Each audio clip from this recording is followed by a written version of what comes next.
Okay, take 3. This is definitely not the third time I'm trying to do this. Anyways, I've been really sunk into the Warcry barb, the singer barb.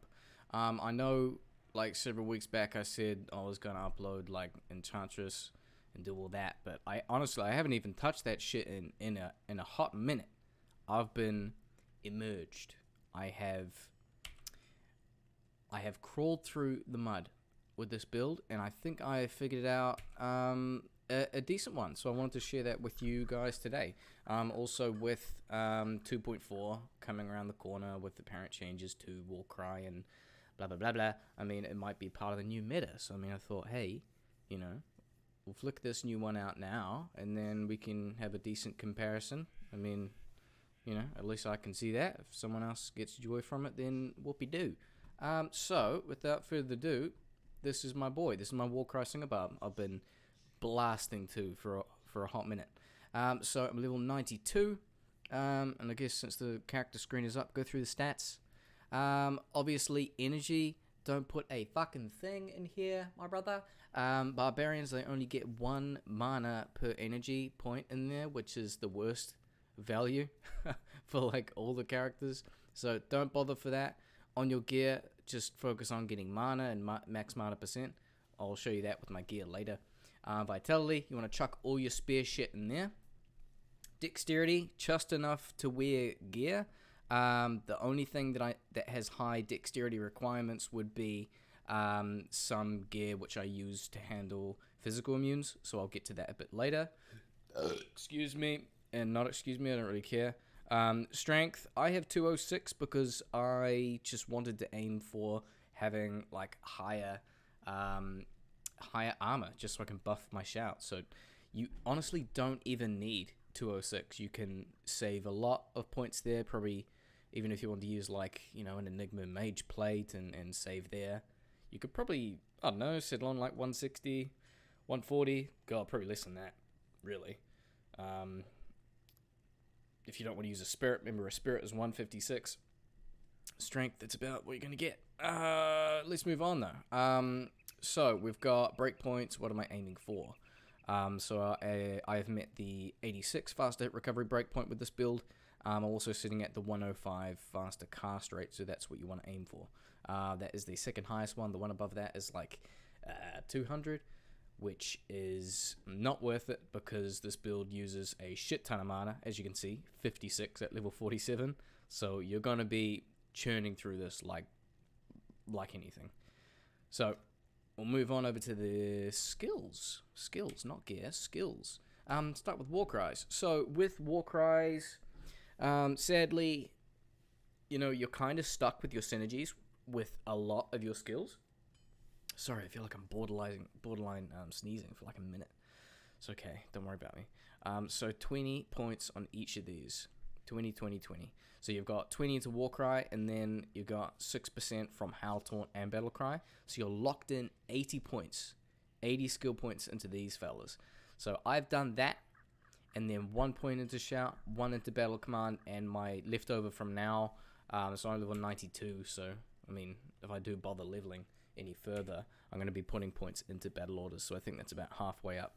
So with this, with my gear and stuff I have now, I've found that I don't actually really notice missing out on the battle orders. You could see plus skills up to like 39. If you're over 30, it's kind of decent, it's good enough. I think the rest of your party is going to be pretty happy with you. Your battle orders are going to be better than anyone else's. So I'd aim for over 30, but definitely prioritize damage. In this current patch state, definitely prioritize damage. For the rest of the points, for 1.1s along the way, 1 into Find Potion to get 1 into Find Item. So with all your skills and everything, you only need 1 point, and you get 25. There's significant diminishing returns on this piece of shit. So 53% chance just from 1 point. You just swap some MF gear out, and Bob's your uncle, mate. You're a Pitzerger without the Zerker. You know what I'm saying? Combat masteries, so you've got 1 into each of the 1-point wonders. Yabadoo, pretty easy. Now the next 3 skills I use for dealing with physical immunes. So I've got 1 into Axe Mastery. You're like, oh, why? Why do you have 1 into Axe Mastery? Well, big boy, I've got dual lacerators. Dual lacerators. So 1 point into Axe Mastery gives me just a wee bit more of attack rating. And then combat skills, 1 into bash, 1 into double swing. So I can get that double tap. Double tap with 33% chance to cast amp damage. It's really good. So on bosses, it may take several hits to get that up, but anything that isn't a boss itself, a unique mob, a champion mob, boom, it's gonna be going up like that really fast. The only annoying thing is with some bosses, it's level 3 amplify is just not enough to like last, so you may have to proc it again like 2 or 3 times during, but that's alright. So let's move over to the gear. Since I talked about the Axe Mastery, here is my lacerators. Bing bong. Does not matter about what you have, just as long as they're, just as long as they're there. I mean, they could be Eth if you want. Who cares, really? So your main gear you want to get is you want to aim for that 105 breakpoint and a whole bunch of plus skills. So if you only have spirits, you could even just dual wield spirits. Is bloody brilliant with this, with the amount of mana that they give. But I prefer this setup, which is 1 Hodo, because I like got extra, dex, replenish life, increase max mana by 15% is huge, because that adds on to all of the little shitty charms that you got in your inventory, and then your battle orders on top of that, and you end up with a boatload of mana, which is what you desperately need for this build. So I've got Hodo applied with my spirit. I found a 15 ED ward. It has 2% more block rate than a monarch, and it has like 25 more defense than a monarch. 15 ED. So I'm like, you know what? Fuck it. It looks kind of cool. So that's what I've got. You don't actually need it. Just anything with, high mana spirit, as long as you're meeting your breakpoints as well.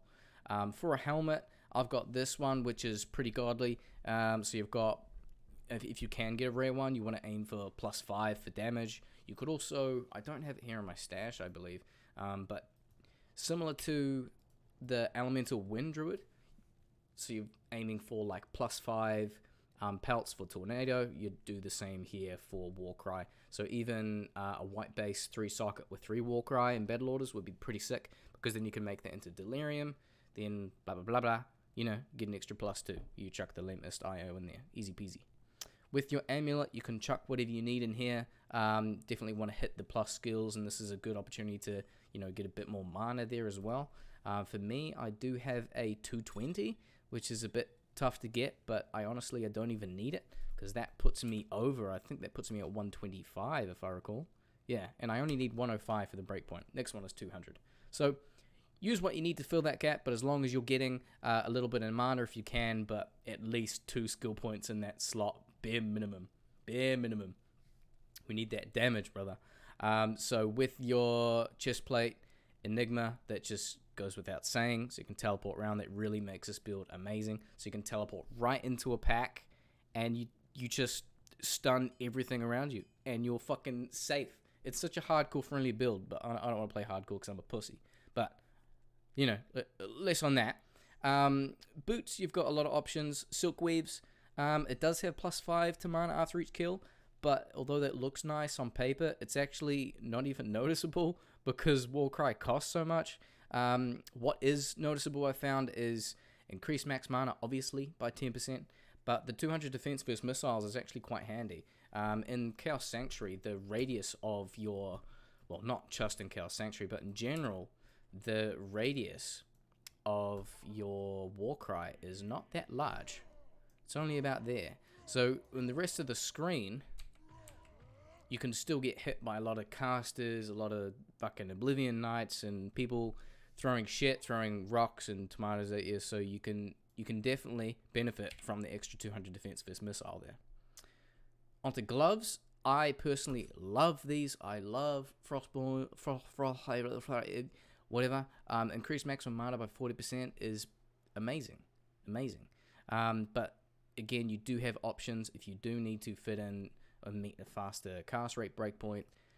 Chuck trangs in there, get some cold res, chuck bloody mage fists in there, get a little bit of that regen mana if you want. For a belt, I use the erected mesh. It's great for the +1 to skills at the moment. Pre 2.4, I want to aim for as much. Well, tried to aim for as much plus skills as possible to really get, the most out of my damage. Speaking of exactly that, more plus to all skills would be Stone of Jordan's, so I don't have another one. So instead, I've just got another mana ring and FCR if you need it. But, if not, just get whatever, stats you need to fill out here, whether it's more resistances and everything. But the main stat you want to aim for is mana. Always mana. So just to show a few alternates for gear here, because there's a lot of options. For boots, when I'm doing chaos runs and things like that, I tend to chuck these on every now and again. Hot spurs, you can also use like demon hide if you want extra maximum fire resistance, because generally with the 1.1 international resistance on the combat skills for Barbarian, you don't really have as much of an issue with resistances compared to other characters, I've found. So it's pretty handy. You know what? Leave them on. Other stuff which you can use is, I found leveling up that a Ravenfrost was really quite handy. Thank the gods that when you're actually taking cold damage when you're frozen, it doesn't affect your faster cast rate. If it did, then that would definitely be on. But that's a great one to level up with. Dexterity attack rating, which helps with your lacerators, just hits a little bit more frequently, and the 40 mana goes a long way too. So it's pretty consistent. What else do we have? It's pretty great to swap out and just do a straight MF build. So with what I've got here with just the Geeds, we put the Chances on there, we'll put the Shaco on, we put the War Trads on. Let's show what that gives me. 287. That's pretty significant. And with only 1 point invested into find item, you're good to go. This is like an even better Pit Zerker. And everyone says Pit Zerker, it's the best for like Holy Grail and shit. I mean, yeah, if you just want to do pits, but this opens up a lot more options with this because it's so safe. I'll just run a lot of shit with this, really. Pits, ancient tunnels, chuck a chaos run in there, I'll do key runs, Neelathak, and all of those. So I find it's quite safe to do that, and as long as you have your mercenary bumped up with some decent gear, he's going to help you out as well. So you need insight, level 17, ideally, get as much mana as you can, and fortitude is a must to bump up your damage output. Particularly with dealing with physical immunes, a lot of your damage when you've amped an enemy, a lot of the damage is going to be coming from your mercenary with fortitude. So I highly recommend getting that for now. Maybe we're not going to be as reliant in patch 2.4, but at the moment, that's what I got. As for the rest of the gear, I've just got small mana charms here, which are a bit Serpent, small charms, they go up to 17 mana, so sadly I only got one of those. But, can't all be winners, hey? Warcry, we've got a bunch of these here. 2 of them I got FHR, so that helps me reach the breakpoint of 87, 86, 87, 87, 86. Where is it? 87, 87, 86. I'm actually blind. Is there somewhere? No, 24. Swap. 79. I don't know. I'm missing something. Who cares? But that is about the build. There's a lot of stuff you can swap in and out. When you are building it, just make sure you've got mana. Picking up a lot of mana and plus skills. That's the main thing. I'm really curious to see how much this is going to change in 2.4. I'll be, you can be sure I'm going to, keep a close eye on that and probably upload a new video because I want to be adjusting my build to it too. And who knows, maybe the new ladder I'm going to be, hitting that out of the park as well. So yeah, if you got any other questions with the Slinger Barb, then feel free to chuck it in the comments. I reckon I might do another showcase video of this, clearing Chaos Sanctuary with my, best in slot gear that I have now, just so I can compare it to my previous one because I do have a bit more damage. So I'll probably try and get that out within the next week or two. And yeah, aside from that, just keep an eye out for the PTR for 2.4. And oh, have you heard that I'm streaming on Twitch now? Wow, selfish plug. Ooh-wee. Yeah, make sure you check out my Twitch. Twitch.tv/DoubleBilly. I'll put that in the description below. Cool. Well, thanks for watching, I guess.